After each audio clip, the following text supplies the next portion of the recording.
Assalamualaikum warahmatullahi wabarakatuh, Lur.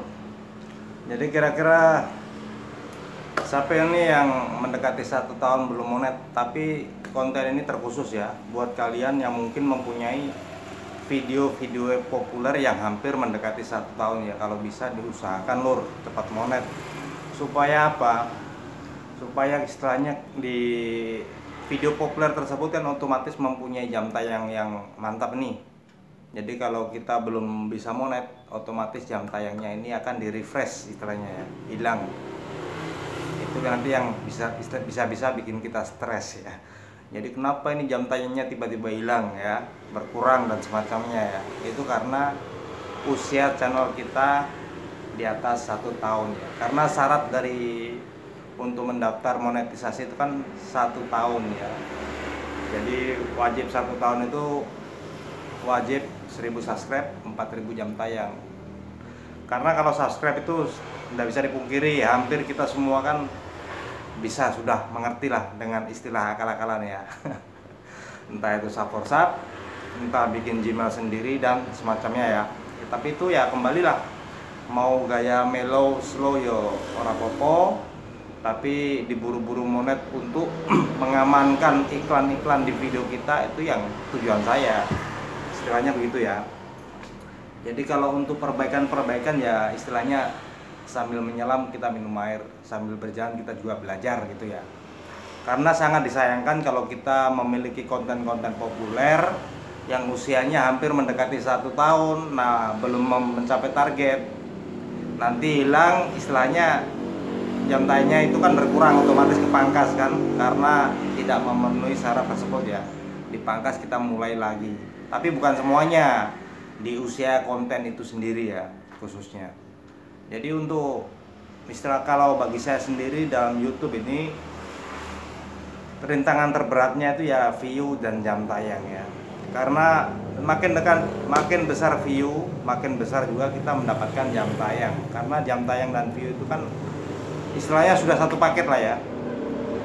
Makanya istilahnya kalau dalam berkonten kita hanya memfokuskan kesukaan kita, hobi kita tanpa memikirkan penonton, ya itu sangat berat ya tentunya ya. Tapi kalau ada kalanya yang justru yang konten kita tidak sadari ini yang mendapatkan view terbanyak, jam tayang terbanyak, bahkan subscribe juga ya.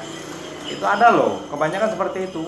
Seperti channel saya pun juga demikian. Channel yang asal-asalan malah menyumbang jam tayang terbesar dan juga subscribe terbanyak di channel saya ini ya.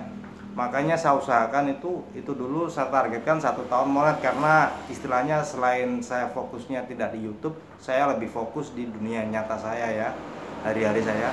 Jadi dari pagi sampai malam itu saya nge-laundry. Belum pulang laundry itu masih menemani anak, bercengkrama dengan keluarga. Jadi kalau untuk di YouTube ini saya paksakan keluar untuk mengejar target dalam 1 tahun ini ya. Makanya kurang istirahat dan segala macam itu ya sudah tradisi YouTuber pemula ya. Jadi pintar-pintarnya sampean mengatur waktumu dalam berkonten. Gitu aja intinya. Itu pun kalau mau terjun di dunia YouTube. Tapi kalau di YouTube sebatas iseng, hanya sebatas mendokumentasi dan bla bla bla ya, itu bebas. Tapi kalau endingnya mau mencari penghasilan ya kalian wajib punya target, entah minimal target penonton, target dalam monetisasi itu sendiri dan semacamnya ya. Targetnya bebas, banyak ya, versinya banyak. Jadi usahakan kalau kalian yang sudah terjun di dunia YouTube yang tujuannya untuk mencari penghasilan tambahan, walaupun hasilnya itu tidak seberapa sebenarnya kalau bagi saya ya. Tapi di sini saya ini mau mengedukasi kawan-kawan supaya jangan gampang tergiur dengan hasil-hasil besar, karena hasil besar otomatis membutuhkan perjuangan yang besar juga kawan. Jadi kalau kita fokusnya tidak di YouTube, masih fokusnya masih terbagi-bagi, dan kita tidak bisa istilahnya menempatkan setiap posisinya ambiar kayak saya. Jadi istilahnya kalau kita cuma berpatokan di view ataupun tanpa memperhatikan sisi-sisi konten kita, paling gajiannya yaitu seperti yang konten dulu saya bilang, $1-2 per bulan. Jadi buat kalian yang mau fokus di YouTube buat berkonten, usahakan konten itu yang benar-benar maksimal, jangan yang biasa-biasa. Ibarat martabak, kan martabak ini ada kelas-kelasnya nih, martabak biasa, super, spesial, dan semacamnya. Yang kalau bisa ini yang di atas biasa, istilahnya keluar dari zona nyamanmu ya, seperti yang saya sebutkan di video kemarin. Ini kunci di YouTube seperti itu kira-kira. Jadi kalau kita masih berlenggang-lenggang dengan pose-pose biasa tanpa ada istilahnya gebrakan tertentu pada channel kita, ya wes stuck di posisi itu saja. Karena begini loh, kalau kita dalam nge-YouTube hanya fokus ke sub for sub saja, bisa cek di analitik yang subscribe berapa, yang tidak subscribe berapa, yang nonton videomu. Pasti kebanyakan tidak subscribe daripada yang subscribe kan.